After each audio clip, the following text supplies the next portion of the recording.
भोसले, औद्योगिक प्रशिक्षण संस्था राहुरीमधून आपल्या सर्वांचं या तासिकेमध्ये स्वागत करीत आहे। या तासिकेमध्ये आपण एक सामायिक समीकरणे आणि वर्ग समीकरणे याबाबत माहिती पाहणार आहोत, समीकरणे सोडवणार आहोत। सर्वप्रथम आपण एक सामायिक समीकरणाची माहिती घेऊ आणि त्यानंतर वर्ग समीकरणाची माहिती घेऊ। तर एक सामायिक समीकरण, आता आपल्याकडे जे समीकरण आहे ते दोन आहे।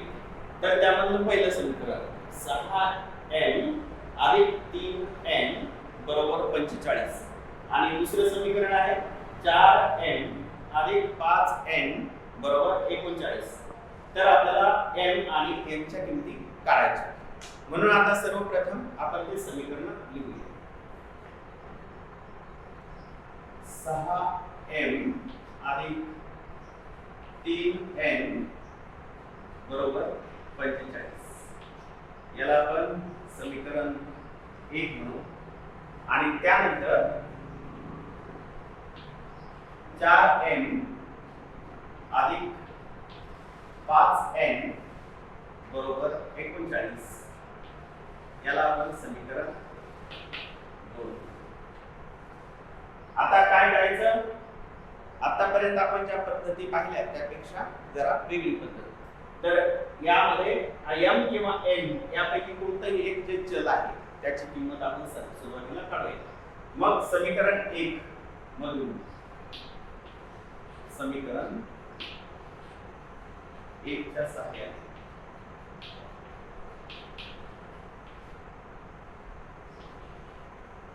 m ची किंमत काढू।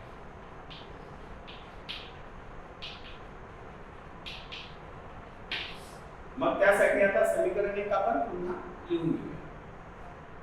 6m अधिक 3n बरोबर 45 हे आपण परत लिहिलं समीकरण, त्याला नाव दिलं 1 नंबरचं, कारण ते 1 नंबरचं समीकरण आहे म्हणून। आता या ठिकाणी m फक्त इकडे ठेवायचा आहे आणि 3m पलीकडे घेऊन जायचे, म्हणजे दोन्ही बाजूला इकडे अधिक 3n आहे तर हे आपल्याला वजा करायचे, म्हणजे वजा 3n m इकडे घ्यायला लागेल, म्हणून दोन्ही बाजूला बाजूमधून 3n वजा करू।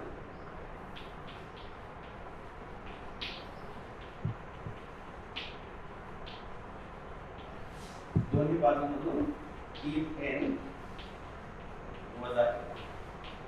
आता वजा करायचे, मग 6m अधिक 3n आणि वजा 3n आणि बरोबर 45 आणि वजा 3n। मग आता अधिक 3n वजा 3n हे शून्य झाले आणि म्हणून 6n बरोबर 45 वजा 3n।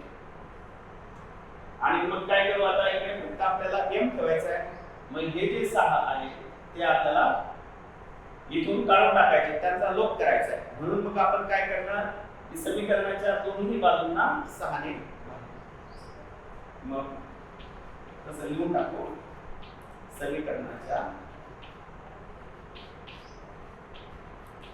दोन्ही बाजूंना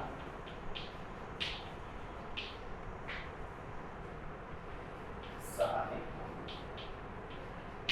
आता समीकरणातून या बाजूला 6 ने भागायचं, 6m भागिले 6 आणि बरोबर आता 45 वजा 3 संपूर्ण बाजू आहे, म्हणून 45 वजा 3n भागिले। आता इथे 6 ला 6 कॅन्सल झाले आणि म्हणून m बरोबर यामधून आपल्याला कंसात कॉमन घेता येईल, 3 आपण कॉमन घेऊ, म्हणजे m बरोबर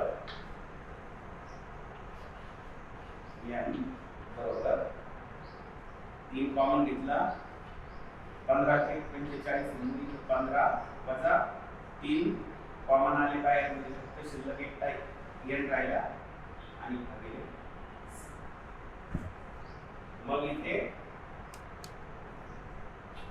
3 1 3 आणि 3 2 6 म्हणून m बरोबर 15 वजा n भागिले 2 ही m ची किंमत आहे. हे समीकरण क्रमांक 3, याला 3 नंबरचं समीकरण म्हणू की m बरोबर 15 वजा n भागिले 2. आता ही जी m ची किंमत आहे ती समीकरण 2 मध्ये आपण टाकायची. m बरोबर ही किंमत आली, m बरोबर 15 वजा n छेद 2 ही किंमत आली. ही जी किंमत आहे ती समीकरण 2 मध्ये आपण टाकू m च्या ठिकाणी. m बरोबर 15 वजा n भागिले 2 ही किंमत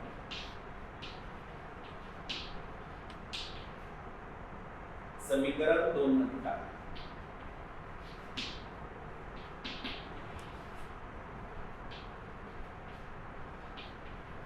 ही किंमत आपल्याला समीकरण 2 मध्ये टाकायची. मग समीकरण 2 त्यासाठी आपण लिहून काढू. 4n अधिक 5n बरोबर 39 हे समीकरण 2 म्हणजे त्याचं नाव देऊन टाकू. म्हणजे आपण समीकरण 2च या ठिकाणी घेतलं.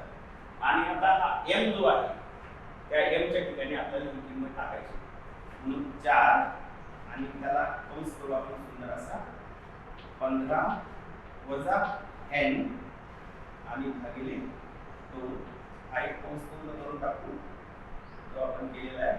आणि अधिक 5n बरोबर 39. आता हे झाले 4 कंसात 15 वजा n भागिले 2 अधिक 5n बरोबर 39. आता हे 4/1 म्हणून या अंशाला गुणिले झालेले आणि त्यामुळे 2 मध्ये 2 च्या पाड्यात आहे 2 गुणिले 4 म्हणून हे झाले 2 कंसात 15 वजा n अधिक 5n बरोबर 39. तर आपण काय करू आता या 2 ने कंसात गुणून लिहू. म्हणजे हे झाले 15 गुणिले 2 30. 2 गुणिले वजा n 2n आणि अधिक 5n आणि बरोबर 39. आता वजा 2n आणि अधिक 5n इथे एक वजा 2n आहे आणि अधिक 5n म्हणजे भिन्न चिन्ह आहेत त्यामुळे त्या सहगुणकांची वजाबाकी करू. 5 मधून 2 गेले 3 राहिले त्याला चिन्ह वजा म्हणजे 30. मोठं चिन्ह लिहू आपण मोठ्या संख्येला अधिक चिन्ह आहे म्हणून ते 3n बरोबर 39. मग आता हे 30 तर पलीकडे जाणं गरजेचं आहे. म्हणजे आपण काय करू दोन्ही बाजूमध्ये 30 वजा करू. म्हणजे ते 30 संपून जातील आणि ते इकडे जातील. दोन्ही बाजूमधून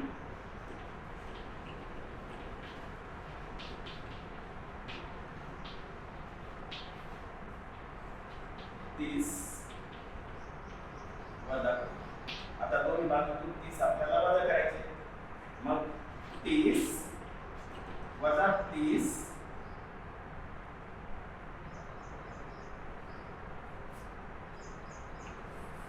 n आपण अगोदर पाहू. 3n अधिक 30 वजा 30 बरोबर 39 वजा 30. मग आता हे 3n इथे शिल्लक राहिले. अधिक 30 वजा 30 कॅन्सल झाले आणि बरोबर 39 मधून 30 गेले 9 शिल्लक राहिले. आणि म्हणून आता इथं 3 गुणिले राहिले तर हे नष्ट करायचे आपल्याला. मग त्यासाठी याला आपल्याला भागावं लागेल. तर आता समीकरणाच्या दोन्ही बाजूंना 3 ने भागू. समीकरणाच्या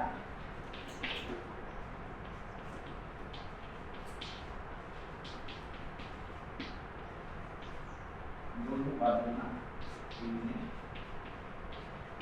मग 3 ने म्हणायचं आहे 3n भागिले 3 बरोबर 9 चे 3 एक 3 म्हणून हे कॅन्सल झाले 3 ला 3 आणि 3 त्रिक 3 एक 3 आणि 3 त्रिक 9 n बरोबर आता n बरोबर 3 ही जी किंमत आलेली आहे ती n बरोबर 3 ही जी किंमत आहे ती आपण समीकरण 1 मध्ये टाकू म्हणजे आपल्याला am ची किंमत मिळेल. आता n बरोबर 3 ही किंमत समीकरण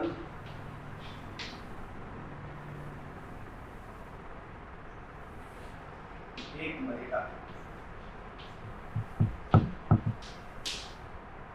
दोन्ही समीकरण कोणतेही ठिकाणी टाकले तरी चालते कारण हे 1 आणि 2 हे मूळ समीकरण असतात. तर 1 मध्ये टाका किंवा 2 मध्ये टाका. तर ते आपण समीकरण 1 मध्ये टाकू. म्हणून समीकरण 1 आपण लिहून घेऊ 6n अधिक 3n बरोबर 45. हे 1 नंबरचे समीकरण आहे म्हणून त्याला मार्क करून घेऊ 1 नंबर.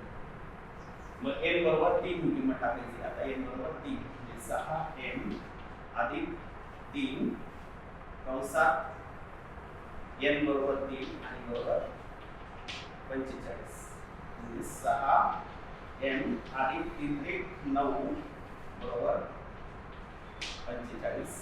आता हे 9 आपल्याला इथून कट केले पाहिजे म्हणून दोन्ही बाजूमधून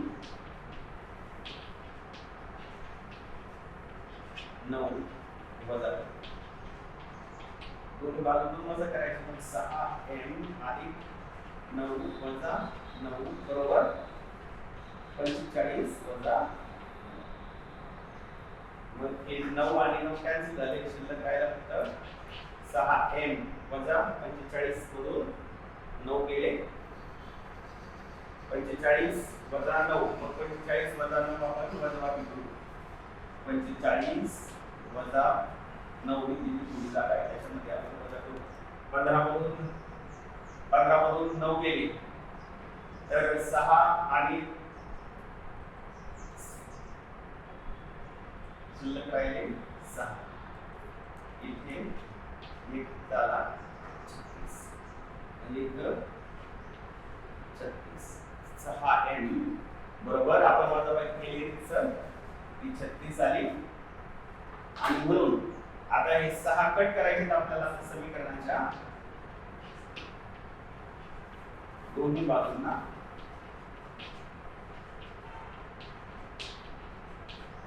सहाने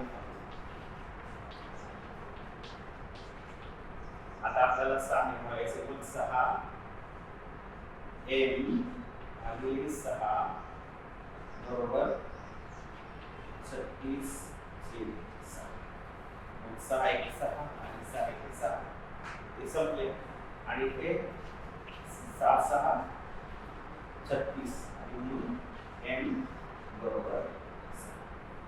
तर आपलं जे उत्तर आलेलं आहे ते आता आपण अतिशय व्यवस्थितपणे लिहून घेऊ. हे जे उत्तर आलं m बरोबर 6 आणि n बरोबर आलेलं आहे 3 n बरोबर 3. तर हे आपलं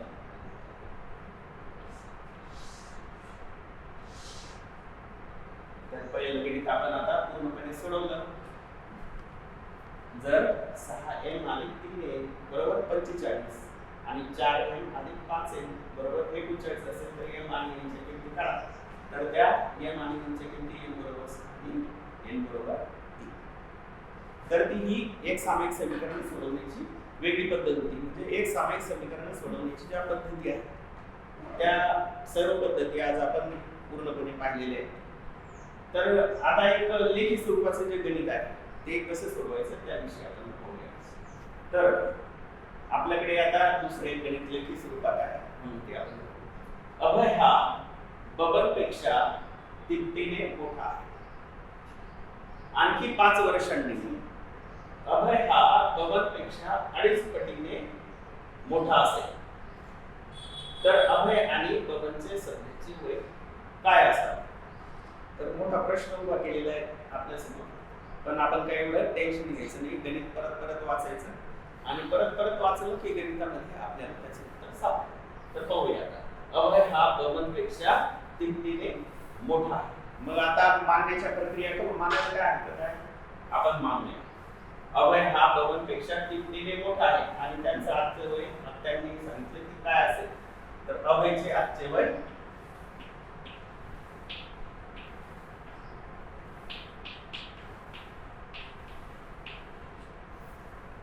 अभयचे आजचे वय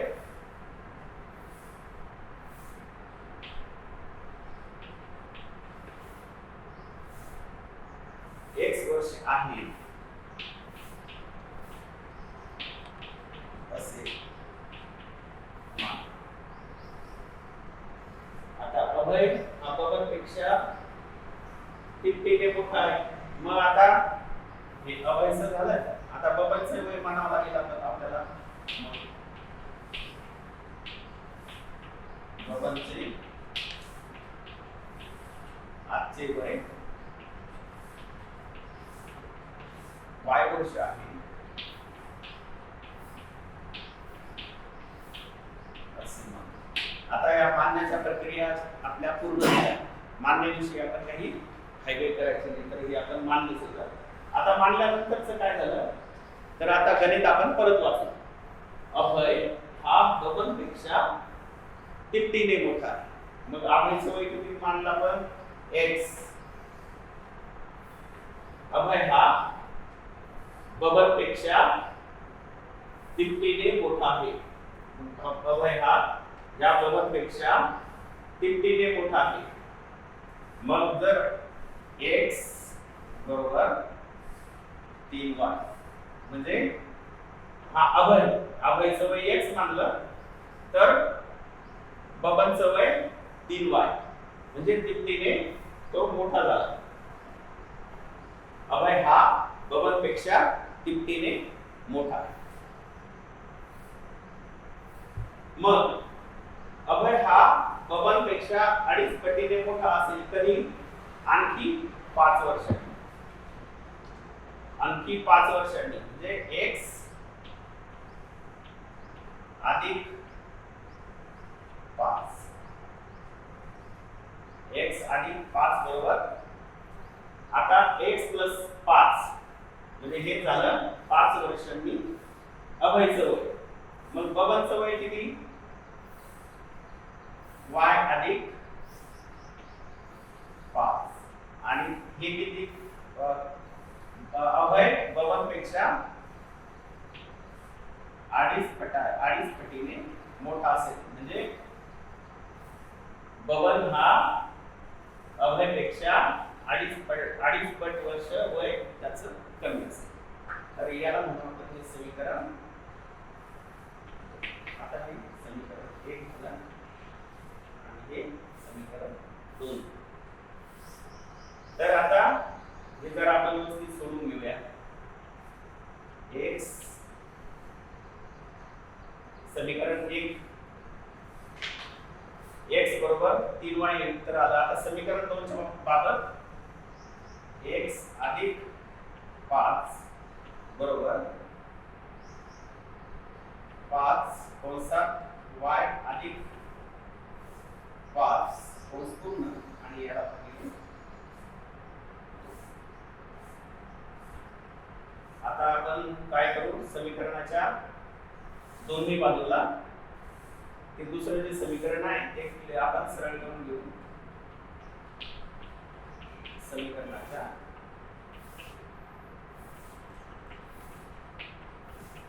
दोन्ही बाजूला 2 ने आता 2 ने गुणायचं. 2 कंसात x अधिक 5 कंस पूर्ण आणि बरोबर 5 गुणे 10 गुणल्यानंतर 5 गुणे 10 झाले. कंसात y अधिक 5 आणि भागिले आता इथे हे म्हणजे 10 5 म्हणून 2x अधिक 5 बरोबर 5 कंसामध्ये y अधिक 5. हे जरा एका सरळ रेषेमध्ये झालं. आता हे सगळा गुणाकार आपण पूर्ण करू. 2x अधिक 5 गुणिले 10 बरोबर 5y अधिक 5 5 25. अशा पद्धतीचे समीकरण तयार झालं. तर आपण काय करू आता दोन्ही हे 10 इकडचे नष्ट करून टाकू. दोन्ही बाजूंमध्ये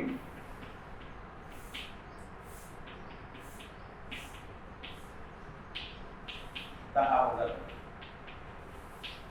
साधा आणि सोपं समीकरण तयार करून घेऊ. समीकरण 2 च्या संदर्भात आपण लिहितो 2x अधिक 10 वजा 10 बरोबर 5y अधिक 25 वजा 10.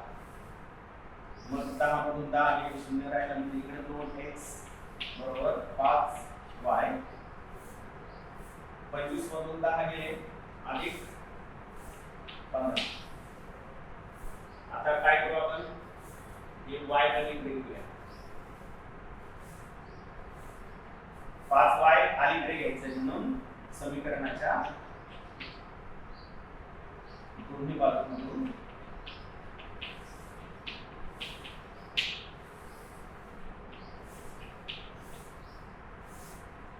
5y वजा करू.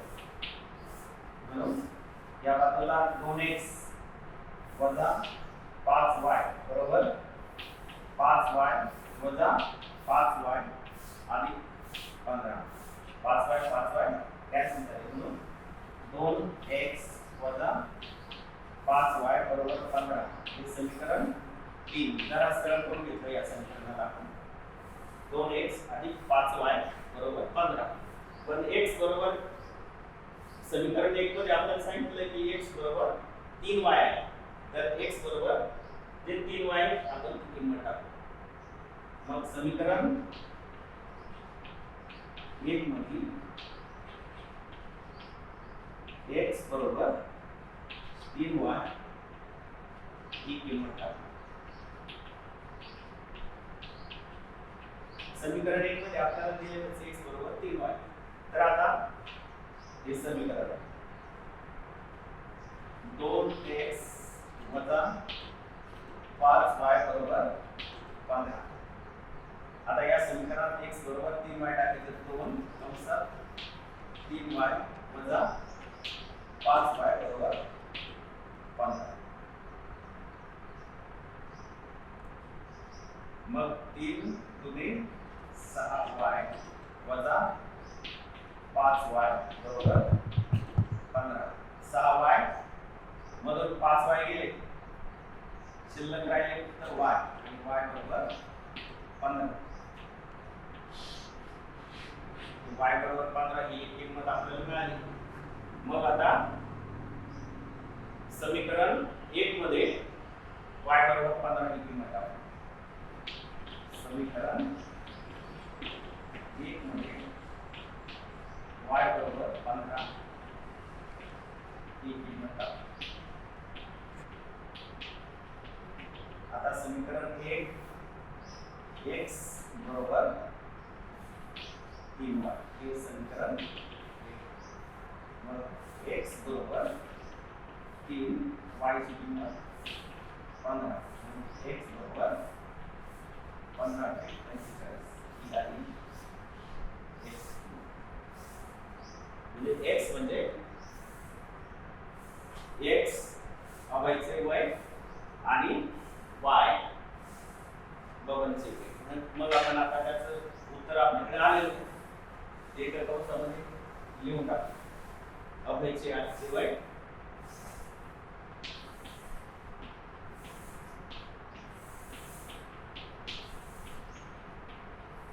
अभयचे आजचे वय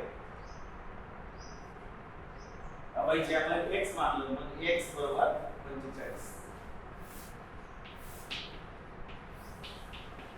त्यानंतर बबनचे आजचे वय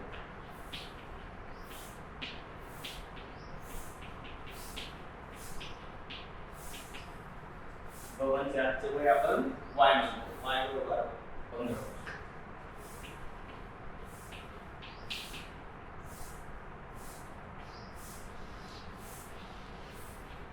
तर हे आपल्या गणिताचं उत्तर. आता आपण वर्ग समीकरण पाहूया. वर्ग समीकरण तीनच वर्ग समीकरण सोडवायचे आपल्याला. तर पहिलं वर्ग समीकरण m वर्ग अधिक 2m वजा 15 बरोबर 0. तर ते आपण सुरुवातीला लिहून घेऊया. m वर्ग वजा 2m वजा 15 बरोबर 0. आता हे गणित सोडवताना हे जे 15 आहे, आता या ठिकाणी 15 या 15 या अंकाची आपल्याला फोड करायची. म्हणजे हे 15 असे दोन आकडे आपल्याला शोधायचे की ज्यांचा गुणाकार 15 येईल आणि त्या दोघांची पहिली बेरीज वजा 2 येईल. वजा 15 गुणाकार आणि 2 त्याची पहिली बेरीज. मग 15 च्या पाड्यामध्ये किती येतात आपण पाहू. आता 15 त्याचे आवळी पाडून पाहू. सुरुवातीला 2 ने त्याला काय भाग जात नाही. मग 3 5 ते 15 आणि 5 ला 5 ने भागल्याने दुसऱ्या कोणत्याच त्यांचा जाणार नाही. म्हणजे यामध्ये कोणते आकडे आहेत. 3 आणि 5. मग याच्यात 3 आणि 5 हे दोनच आकडे येतात. आता 3 आणि 5 हे दोन आकडे झाले की 5 त्रिक 15 येते आणि 3 आणि 5 यांची जर बेरीज केली तर 5 आणि 3 8 वजा 2 काय येत नाही. जर त्यांची वजाबाकी केली 5 मधून 3 गेले 2 येतात. पण मग त्यांना चिन्ह कोणतं पाहिजे हा एक मोठा प्रश्न आहे. तर मग आता आपण काय करू की इथं वजा 15 त्याचा गुणाकार यायला लागेल. म्हणजे एका संख्येला अधिक चिन्ह असेल यामधून कोणत्या तरी एकेला आणि एकेला वजा असेल. आणि जी वजाबाकी जी आहे ती वजा 2 आहे. म्हणजे मोठ्या अंकाचं चिन्ह बेरजेला आपण बेरीज बेरजेला देतो. म्हणून मोठा अंक जो आहे तो 5 त्याला वजा चिन्ह देऊ आणि 3 ला अधिक चिन्ह. म्हणजे 5 त्रिक 15 झाले वजा चिन्ह येते. अधिक 3 वजा 5 यांची पहिली बेरीज झाली वजा 2. मग आता आपण काय करायचं. m वर्ग वजा हे 2m आता लिहायचेच नाही आपण. वजा हे 5m 5m आणि अधिक हे 3m हे 2 लिहिले म्हणजे बरोबर वजा 2 झाले. आणि वजा 15 बरोबर 0. म्हणजे या दोनची आपण फोड केली. वजा 5m आणि वजा 3m यांची पहिली बेरीज जरी केली तरी 2m शिल्लक राहील. मग आता हे दोन गट इथे तयार झाले. आता याच्यामधून कॉमन आपल्याला घेता येईल आणि यामधून कॉमन आपल्याला घेता येईल. इथे m वर्ग आहे आणि इथे m आहे. तर याच्यामधून आपण एक m कॉमन घेऊन टाकू. m आणि कंसात m वजा 5 हा एक कंस पूर्ण झाला. आणि अधिक आता याच्यातून आपल्याला काही कॉमन घ्यायचं गरजेचं आहे. मग काय कॉमन घेता येईल. 3 कॉमन घेता येईल. m काय घेता येणार नाही. 3 घेतले कंसात राहिला m वजा 5 त्रिक 15 5 वजा m बरोबर 0. साधा आणि सोपं आहे. मग आता पहा m वजा 5 आणि m वजा 5 दोन कंस सारखे आहेत. मग इथं कॉमन घेतला m आणि इथं कॉमन घेतला 3. मग कॉमन घेतलेली आपण m अधिक 3 त्याला एक कंस करू आपण आणि दोन कंसापैकी एकच कंस घेऊ. m वजा 5 कंस पूर्ण करू बरोबर. तर एकदम साधी सोपी प्रक्रिया. याचा अर्थ काय की हा कोन 0 असेल किंवा हा कोन 0 असेल. मग हा कोन 0 असेल तर काय त्याचा गुणाकार 0 यायला पाहिजे. मग आता हा कोन जर 0 असेल तर m अधिक 3 बरोबर 0 किंवा m वजा 5 बरोबर 0. हे काही असू शकतं. म्हणून इथं m बरोबर इथं अधिक 3 आहे, जे पलीकडे जातील दोन्ही बाजूला आपण 3 मिळवू असं म्हणतो, किंवा इथं दोन्ही बाजू 5 वजा करू, इकडचे 3 नष्ट करायचे तर वजा करावं लागेल आपल्याला, म्हणून m बरोबर वजा, इकडे अधिक होते पलीकडे वजा झाले, त्याचप्रमाणे किंवा m बरोबर इथं वजा आहे पलीकडे गेल्यावर ते पक्षांतर करून अधिक होती, इकडे वजा होते बरोबर चिन्हाच्या पलीकडे गेले की अधिक झाले, म्हणजे m बरोबर 3 किंवा m बरोबर 5 हे झालं त्याचं उत्तर. आता त्याचप्रमाणे काय करू आपण दुसरं गणित जे आहे 9m वर्ग 9m वर्ग अधिक 30m अधिक 25 बरोबर 0. आता पहिल्या हे दुसरं गणित आपण लिहिलंय 9m वर्ग अधिक 30m अधिक 25 बरोबर 0. या गणितामध्ये m ला काही गुणाकार वगैरे काहीच नव्हता, फक्त आकडा अलीकडे नव्हता, एक आकडा आला, तर आपण काही घाबरून जाण्याचं काही कारण नाही, शांततेत आपण विचार करायचा आणि अशा वेळी काय करायचं आता आपण पलीकडचं गणित दुसरं टाकतो, म्हणजे आपल्याला तिथे काही लिहिण्यासाठी जागा मिळेल.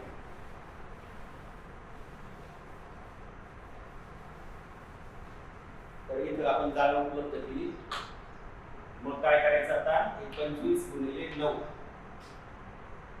25 गुणिले 9, आता 25 गुणिले 9 म्हणजे किती होणार, तर गुणाकार करू 5 9 45 4 5 9 गुणे 18 आणि 4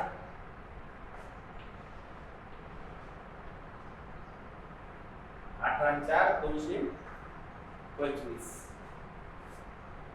म्हणजे आता 225 हा एक आकडा आला आपल्याकडे, 225 जरा व्यवस्थित लिहितो चांगल्या पद्धतीने, 225 कसे आले ही शंका आपल्या मनात राहणार, 225 लिहिले. आता 225 हा गुणाकार यायला पाहिजे बरं का, हा झाला गुणाकार, म्हणजे कोणतेही दोन अंकाचे शोधायचे की ज्यांचा गुणाकार 225 येईल, दोन अंक, या दोन अंकांचा गुणाकार 225 आणि बेरीज जी आहे ती 30 यायला पाहिजे, बेरीज जी आहे 30 जी आहे बेरीज, आणि ती सुद्धा अधिक 30 यायला पाहिजे, म्हणजे त्याची जी बेरीज आहे. मग आता कसे येणार 30, तर 225 चे आपण नाव काढू, म्हणजे काय अडचण नको काही, 225 त्याची पुन्हा त्याला किती किती कशी येतात त्या सगळ्या गोष्टी आपल्याला सापडतील. 2 ने त्याला भाग जातो का, मग 3 ने भाग जातो का, 7 × 21 3 ने जाईल होते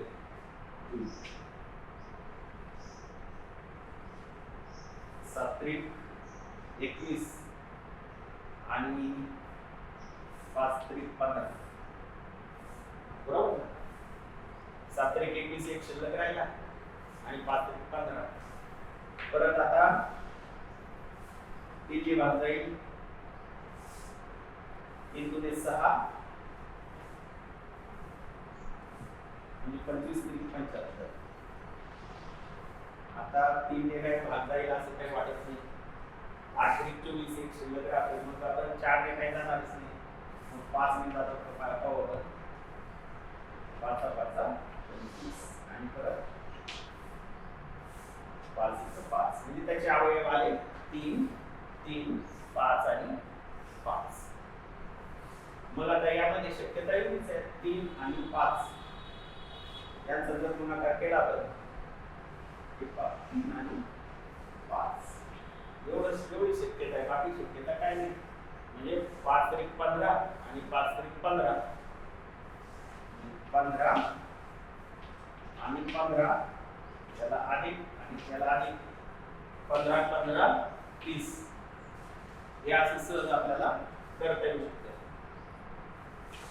म्हणजे याची बेरीज 15 अधिक 15 30 झाली आणि 15 गुणिले 15 225 अवयव पाडण्यावरून आपण पाहिले. म्हणजे इथपर्यंत आपण आलो आणि ते एकयोग्य पद्धतीने आपण पोहोच झालो तिथपर्यंत. आता तिथं पोहोच झाल्यानंतर आता त्याची मांडणी आपल्याला करायची.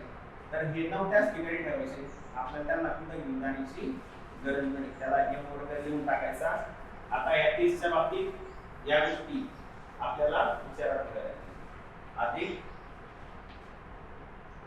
15m अधिक 15m अधिक 25 तसे लिहून टाकायचे. कारण 25 आणि 9चा गुणाकार 225 येतो आणि बरोबर अशा प्रकारे आपण त्याची फोड केली. आता या जोड्या लावून टाकतो. ही एक जोडी झाली, ही एक जोडी झाली, दोन जोड्या. मग 9m वर्ग अधिक आता याच्यातून कॉमन घेऊन टाकू. लिहिण्यापेक्षा डायरेक्ट कॉमन घेऊन टाकू.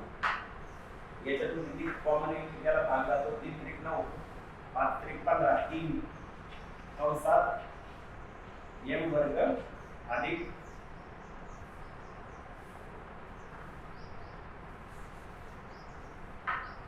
3 कॉमन घेतला आणि m कॉमन घेतला. 3 आणि m कंसामध्ये शिल्लक काय आहे? 3 त्रिक 9 3m अधिक 5 त्रिक 15 म्हणून कंसात 5 राहिला आहे आणि अधिक. तर हे जसे आपण हे शोधले गुणाकारात किती टाकतो तेवढी जाड होईल आपल्याला पुढे लिहायला. आता 15 आणि 25 5 ने भाग जातो त्याला. म्हणजे 5 आपण घेतला कॉमन. 3m अधिक 5 गुणिले 5 25. आता 3m कंसात 3m अधिक 5 आणि अधिक 5 कंसात 3m अधिक 5 हे दोन्ही कंस आले 7. त्याच्यापैकी एक घेऊन टाकून कंसाच्या बाहेर शिल्लक जे कॉमन घेतलेले होते आपण 3m अधिक 5 आणि दुसऱ्या कंसात 3m अधिक 5 बरोबर 0. आता दोन्ही कंस सारखेच आलेले. जरी सारखे आले तरी आपल्याला काही विचार करण्याची गरज नाही. आपलं ठरलेलं काय 3m अधिक 5 हा कंस बरोबर 0 किंवा 3m अधिक 5 हा कंस बरोबर 0. मग काय करायचं आता 5 पलीकडे घेऊन जायचे. इकडे अधिक असले बरोबर चिन्हाच्या पलीकडे गेल्यानंतर ते वजा होतात. वजा 5 किंवा 3m बरोबर इकडे अधिक आहे पलीकडे गेल्यानंतर वजा होते वजा 5. मग m बरोबर इकडे गुणिले असले बरोबर चिन्हाच्या पलीकडे गेले की ते भागिले होणार. वजा 5/3 किंवा m बरोबर वजा 5/3. तर हे उत्तर आलं m बरोबर वजा 5/3. तर आता या पद्धतीने आपल्याला वर्ग समीकरण सोडवता येतात. तर आपण आता तुम्हाला काही गृहपाठासाठी समीकरण मी देतो. एक सामायिक समीकरणे आणि वर्ग समीकरणे ते आपण घरी सोडवायचे आहे.